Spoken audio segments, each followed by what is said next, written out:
નમસ્કાર. આજે 25 ડિસેમ્બર દુનિયા આખી આજે નાતાલ ઉજવી રહી છે, ત્યારે મારે સાહિત્યની સરવાણીમાં આજે એક મહાન સાહિત્યકાર એવા કવિ લેખક કે જેમનું ખૂબ મોટું નામ છે એવા અટલ બિહારી વાજપેયી સાહેબને આજે યાદ કરવા છે. દુનિયા આખી એને રાજનેતા તરીકે ઓળખે છે. આજે એમનો જન્મદિવસ છે, ત્યારે એમના જન્મદિવસ નિમિત્તે એમની જ કેટલીક રચનાઓ દ્વારા એમને શ્રદ્ધાંજલિ આપવાનો આપણે પ્રયત્ન કરવો છે. અટલ બિહારી વાજપેયી એટલે મહાન વ્યક્તિમત્વ. સરદાર વલ્લભભાઈ પટેલ પછી ભારત દેશને કોઈ એવું જોરદાર લોખંડી વ્યક્તિત્વ મળ્યું હોય ને તો એ આપણા અટલ બિહારી વાજપેયી છે. આપ બધા એનાથી પરિચિત છો, એટલે મારે વિશેષ કોઈ વાત નથી કરવી. વાજપેયી સાહેબ અલગ અલગ 3 વખત ભારત દેશના વડાપ્રધાન પદ શોભાવી ચૂક્યા છે. 9 વખત સાંસદની અંદર એમણે સાંસદને ગજવી છે. એવા મહાન વ્યક્તિમત્વ એટલે આપણા અટલ બિહારી વાજપેયી સાહેબ એ લેખક પણ હતા અને કવિ પણ હતા. એ ખૂબ ઓછા લોકોને ખબર હશે કે એમની કવિતાઓની અંદર દેશ પ્રેમ, નિડરતા, ધ્યેય પ્રાપ્તિ માટેનો પ્રચંડ પુરુષાર્થની વાતો એમની રચનાઓમાં જોવા મળે. દેશદાસથી ભરેલી એમણે કવિતાઓ લખી છે. અટલ બિહારી વાજપેયી સાહેબનો જન્મ 25 ડિસેમ્બર 1924ના રોજ થયો અને એનું અવસાન 16 ઓગસ્ટ 2018ના રોજ એમનું અવસાન થયું. એમની તો જેટલી વાતો કરીએ તેટલી ઓછી છે. ખૂબ લોકપ્રિય વડાપ્રધાન હતા અને એમને ભારત રત્નથી નવાજવામાં આવેલા. એ સિવાય પદ્મ વિભૂષણ સન્માનથી પણ એમને સન્માનિત કરવામાં આવ્યા છે. ઘણી બધી એની રચનાઓ છે, પણ એકાદ બે રચનાઓ મારે આજે આપની સમક્ષ અહીંયા રજૂ કરવી છે. સાહિત્યની સરવાણીમાં આજે કવિ વાજપેયી સાહેબને આપણે યાદ કરીએ છીએ અને એમની રચનાઓ દ્વારા એમને શ્રદ્ધાંજલિ આપવાનો પ્રયત્ન કરીએ. દુનિયા આખી એને રાજનેતાથી ઓળખે છે અને ત્યારે આજે એમના અવસાન, એમના જન્મદિવસ નિમિત્તે મારે આજે એમની કેટલીક રચનાઓ દ્વારા શ્રદ્ધાંજલિ આપવી છે. એક સુંદર રચના હું આપની સામે રજૂ કરું છું. બહુ સરસ છે, સાંભળજો. કે જિંદગીની અંદર અગવડતાઓ આવે, બધાને આવે, પણ એમાંથી માર્ગ કેમ કાઢવો ને એ વાત અહીંયા બહુ સુંદર રીતે રજૂ કરવામાં આવી છે.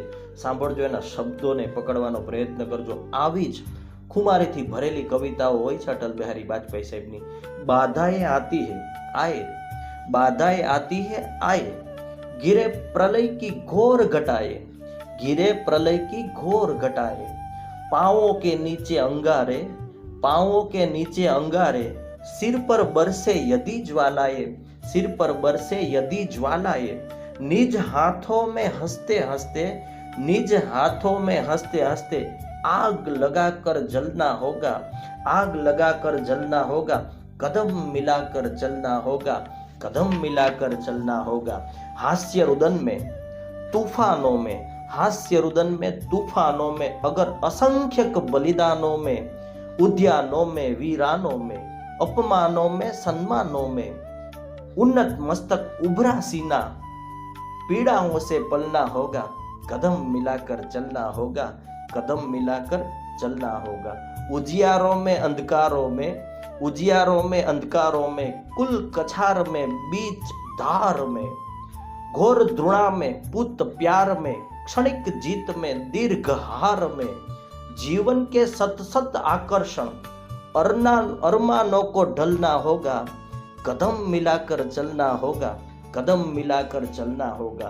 सन्मुख फैला अगर ध्येय पथ, सन्मुख फैला अगर ध्येय पथ, प्रगति चिरंतन कैसा इति अब, सुस्मित हर्षित कैसा श्रमस्लथ, असफल सफल समान मनोरथ, सब कुछ देकर कुछ न मांगते, पावस बनकर ढलना होगा, कदम मिलाकर चलना होगा, कदम मिलाकर चलना होगा.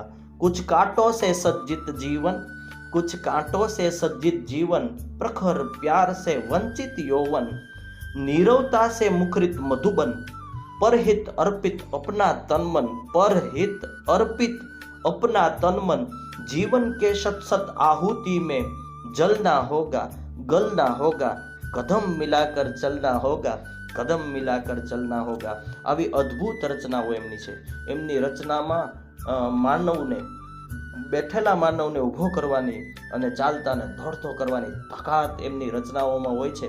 એમની રચનામાં દેશ દાજથી ભરપૂર રચનાઓ એમની હોય છે. અને અગવડતાની અંદર માર્ગ કેમ કાઢવો એ એમની કવિતાઓ છે ને એ વાંચવાથી આપણને એવી રીતનું તો કે સમજાય છે. ખરેખર અદ્ભુત લેખક હતા. એક બીજી સુંદર રચના હું આપની સમક્ષ રજૂ કરું છું કે ગીત નયા ગાતા હું.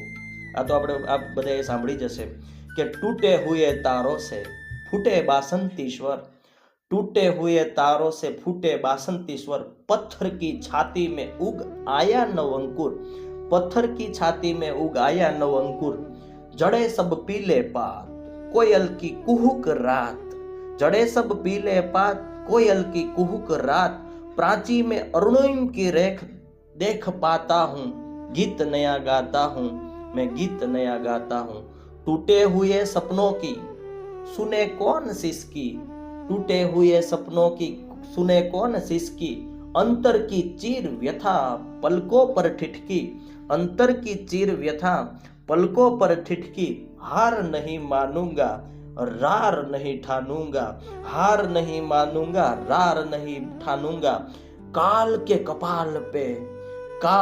कपाल पे लिखता मिटाता हूँ, गीत नया गाता हूँ मैं गीत नया गाता हूँ. આવી અદ્ભુત રચના અટલ બિહારી વાજપેયીની હોય ત્યારે જો ગમી હોય તો એમની રચનાઓ એક સુંદર મજાની એક પુસ્તિકા છે, એમની 51 પ્રમુખ કવિતાઓ, એ એમનો કાવ્ય સંગ્રહ લઈને વાંચજો. જીવનમાં એક રસ્તો મળશે. અગવડતાઓને પણ સગવડતામાં ફેરવી શકવાની ક્ષમતા એની કવિતામાં છે અને બેઠેલા માણસને ઊભો કરી અને દોડાવવાની ક્ષમતા અટલ બિહારી વાજપેયીમાં છે.